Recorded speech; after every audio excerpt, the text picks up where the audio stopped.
Video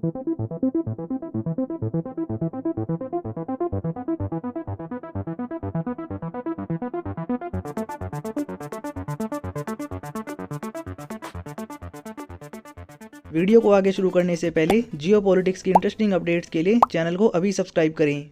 अब ये confirm हो गया है कि शहबाज शरीफ ही पाकिस्तान के पीएम बनेंगे और आने वाले समय में पाकिस्तान को एज अ पीएम लीड करेंगे। लास्ट मंथ पाकिस्तान के इलेक्शन कमीशन ने 8 फरवरी को पाकिस्तान में स्टेट असेंबली के और जनरल असेंबली के दोनों के ही एक ही साथ इलेक्शन कंडक्ट करवाए थे, जिसमें पाकिस्तान की जो सबसे पॉपुलर पॉलिटिकल पार्टी है ना पीटीआई, वो दोनों ही असेंबली के इलेक्शन हार गई। और इसका जो मेन रीजन हैगा ना वो है पीटीआई के लीडर इमरान खान का पाकिस्तान की आर्मी को आड़े हाथों लेना, जिस वजह से हो क्या रहा था, इस्लामाबाद के बीच में और रावलपिंडी के बीच में दूरियां बढ़ती जा रही थी। नतीजा पाकिस्तान की आर्मी ने अपना मन बना लिया कि अब इमरान खान को पावर से हटाना है। और एज़ यूजुअल पाकिस्तान की आर्मी एक बार जो कमिटमेंट कर देती है ना, तो उसके बाद ना तो वो अपने पॉलिटिकल लीडर की पॉपुलैरिटी को देखती है, ना ही देश की आवाम की सुनती है। एक ही सोल मोटो होता है, रिसोर्सेज कैप्चर करना और पावर का सेंट्रलाइजेशन अपने हाथ में करना, चाहे फिर बाजवा का टाइम हो या फिर असीम मुनीर का टाइम हो। इस बार भी पाकिस्तान में ऐसा ही हुआ, लेकिन हिस्ट्री इस बार अपने आप को पूरी तरीके से रिपीट नहीं कर पाई। रीज़न, जो फॉर्मर पीएम है ना पाकिस्तान के इमरान खान, उनकी जो पॉपुलैरिटी है ना वो यूथ में काफ़ी ज़्यादा है और इलेक्शन के जब रिजल्ट आए ना तो उसमें ये दिखाई भी दे रहा था। लेकिन पाकिस्तान की जो आर्मी है ना उसने पहले से ही अपना मन बना लिया था, इसलिए ज़्यादा कुछ बड़ा बदलाव हुआ नहीं। एक बार को लग रहा था पीटीआई की जो इंडिपेंडेंट कैंडिडेट हैंगे वो ज़्यादा सीटें जीत भी जाएंगे और जीत भी रहे थे,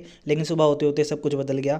भुट्टो परिवार की जो पार्टी है पीपीपी और इसके अलावा जो शरीफ परिवार की पार्टी है पीएमएलएन, इन्होंने बाजी मार ली और कोalition बना के अपनी गवर्नमेंट फॉर्म कर ली है। जो कोalition पाकिस्तान में पॉलिटिकल पार्टीज़ ने अभी बनाया है ना, इसके अकॉर्डिंग जो नवाज शरीफ के भाई हैं शहबाज शरीफ, ये तो पाकिस्तान के पीएम बनेंगे और आसिफ अली जरदारी पाकिस्तान के प्रेसिडेंट बनेंगे। और पीटीआई के इंडिपेंडेंट कैंडिडेट जो इलेक्शन जीत के पार्लियामेंट में पहुंचे हैं ना, वो कोalition बना के पाकिस्तान में अपोजिशन का रोल प्ले करेंगे। जिन परिस्थितियों में पाकिस्तान के इलेक्शन हुए हैं ना और जिस तरीके से पाकिस्तान के इलेक्शन हुए हैं, आने वाले समय में भी ये जो कंटिन्यूटी है ना ये बनी रहेगी, क्योंकि जो पाकिस्तान की आर्थिक हालत है ना वो बहुत ज़्यादा खस्ता हाल है। अभी पिछले साल ही पाकिस्तान ना डिफॉल्ट कर जाता, वो तो आईएमएफ ने $3 बिलियन का एक जो पैकेज है ना वो देकर पाकिस्तान को डिफॉल्ट होने से बचा लिया।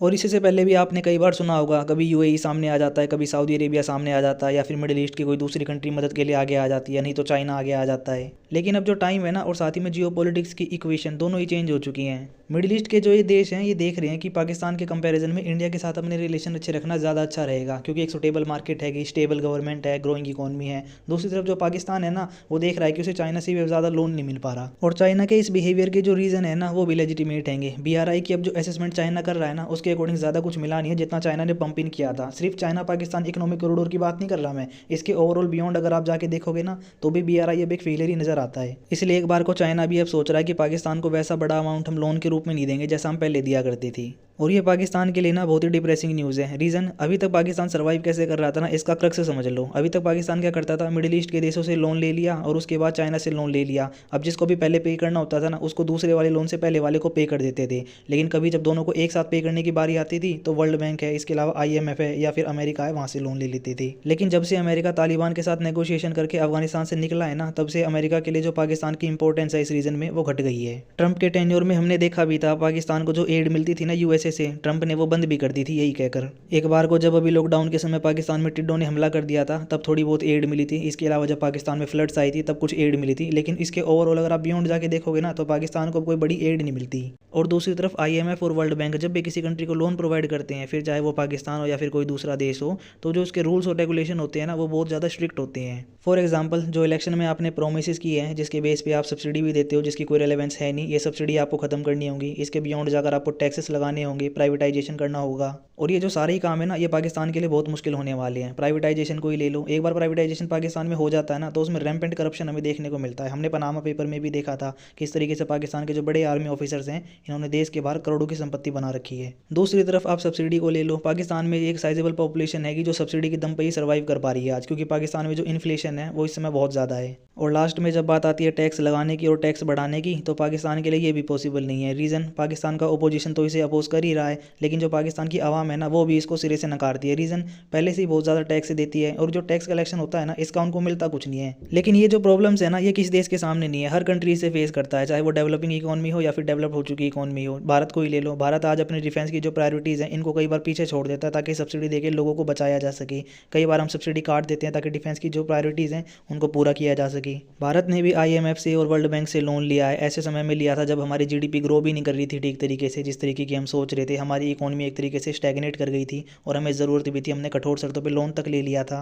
उस समय क्या था, हमारा जो फॉरेक्स रिजर्व है ना वो इतना कम था कि हम मुश्किल से सर्वाइव कर पाते। लेकिन मैं आपको एक सच बात बताता हूँ, इंडिया के पास ना विजनरी लीडर थे और हमने वो जो टाइम था ना वो निकाल लिया। एक बार को तकलीफ बहुत हुई थी, लेकिन जो टाइम निकाला है ना हमने, आज वो दिखाई देता है। चाहे वो जीडीपी के नंबर हो, फॉरेक्स रिजर्व हो, या फिर हमारी आईआर में बढ़ती लीवरेज हो। क्या पाकिस्तान ऐसा कर सकता है? बिल्कुल कर सकता है। भारत की परिस्थितियों में, पाकिस्तान की परिस्थितियों में काफ़ी हद तक कॉमन सिचुएशन ही है। हालांकि पाकिस्तान की परिस्थिति ज़्यादा ख़राब है। अभी जो पाकिस्तान का फॉरेक्स रिजर्व हैगा ना वो $8 बिलियन के लगभग हैगा। फरवरी के लास्ट में एक ही हफ्ते में $65 मिलियन कम हो गया था, लेकिन अभी वो $8 बिलियन के आसपास हैगा। और ये पाकिस्तान के लिए ख़राब न्यूज़ है, क्योंकि पाकिस्तान की 20 करोड़ से ज़्यादा की आबादी हैगी। कल को अगर कोई पाकिस्तान में इशू हो जाता है ना तो ये पैसा सिर्फ 6 हफ्ते का इंपोर्ट बिल ही पे कर पाएगा। और फिलहाल के लिए जो ग्रोथ पाकिस्तान की जीडीपी में दिखाई दे रही है ना, उसको देख के लगता नहीं है कि हालात और अच्छे होंगे। इसलिए मैं पहले भी बोल रहा था, पाकिस्तान में चाहे किसी की भी गवर्नमेंट बन जाए, एक बार को जो सबसे बड़ा इशू है ना वो इकोनॉमी के साथ डील करने का होगा। और एक बार को अगर पाकिस्तान की गवर्नमेंट अपनी विल पावर दिखाए ना तो बड़े आराम से इन इशूज़ को टैकल किया जा सकता है। इतने बड़े इशूज़ ये हैं नहीं, हर कंट्री ने फेस किए हैं एक एक करके। ये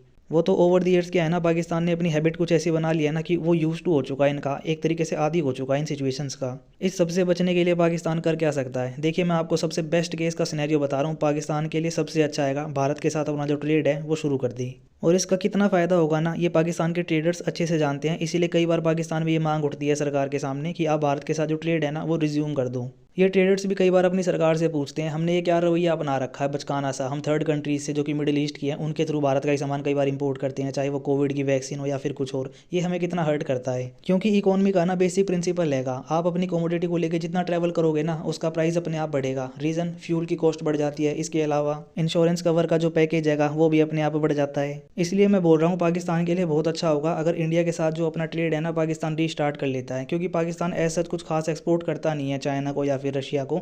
जो थोड़ा बहुत एक्सपोर्ट अमेरिका में करता था उसकी वहाँ पे उतनी डिमांड है नहीं। इसके अलावा जो यूरोप में करता था ना उसकी अब उतनी डिमांड रहेगी नहीं, क्योंकि यूरोप में जो बड़ी मार्केट है ना अब वो नीचे आने लग रही हैं। इसलिए पाकिस्तान के लिए सबसे अच्छा होगा वो भारत के साथ अपना अगर ट्रेड शुरू कर लेता है ना तो यूरोप में जो मार्केट टूट रही है वो इंडिया में बना लेगा थोड़ी बहुत। और ये पाकिस्तान के लिए ना बहुत अच्छा होगा। रीज़न देखिए, पाकिस्तान के पास अभी सिर्फ $8 बिलियन के फॉरेक्स रिजर्व ही बचे हैं और ना इनके साथ कोई फ्री ट्रेड एग्रीमेंट साइन करना चाहता है। और दूसरी तरफ इंडिया बगल में ही हैगा, पड़ोसी देश हैगा, वास्ट इकोनॉमी है, ग्रोइंग इकोनॉमी है, बड़ी इकोनॉमी है, ह्यूज मार्केट है।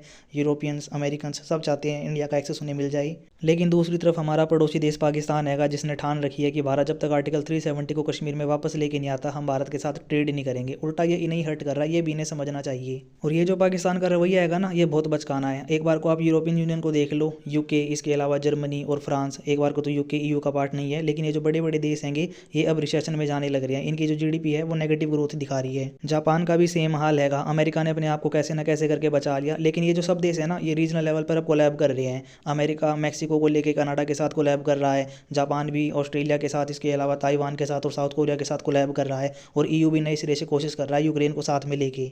और दूसरी तरफ पाकिस्तान हैगा जो इकलौती कंट्री इस समय जीडीपी के सबसे अच्छे स्टैटिक प्रेजेंट कर रही है ना वर्ल्ड लेवल पर ग्रोथ के, उनके साथ ट्रेड ही नहीं कर रहा।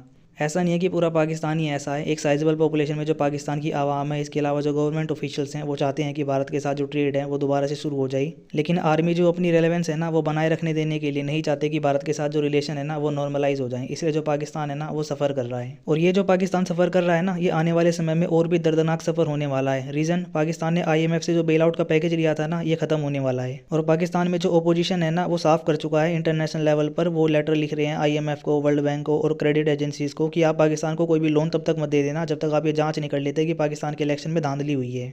और फिलहाल के लिए ये जो लॉबी है ना ये मुझे USA में ज़्यादा एक्टिव दिखाई दे रही है। देखते हैं क्या होता है। फिलहाल के लिए इस वीडियो का एंड। अगर आपको वीडियो अच्छी लगी है तो वीडियो को लाइक कीजिए, अपने फ्रेंड्स के साथ शेयर कीजिए, मेरे चैनल को सब्सक्राइब कीजिए। See you in next one, till then have fun.